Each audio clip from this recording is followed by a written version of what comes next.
dela 8 urte, hasi ginen, batez ere gazte asamblada. Izan dugu beti joaldun talde bat, hemen, eta gero dantza taldearen bidez ere, dantza taldeak hemen indar handia izan du. Eta, apur bat modu alternatibo batean edo, inongo helburu nagusirik gabe, sortu genuen hori, Ostaizko Reinauteria.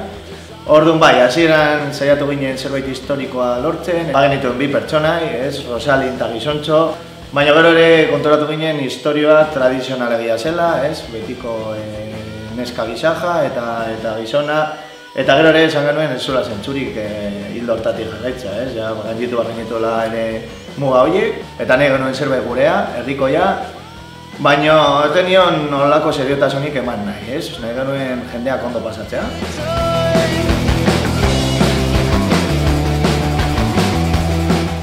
Baitugu mozorropillo, animali ezurrekin egindakoak, beste batzuk historikoak. Burua gehiagik janen nahi duzuena, aurpegia estaltzea, bai? Da egun bat non ez duguna nahi, ezagunak izatea, da gau magiko bat, gau basati bat.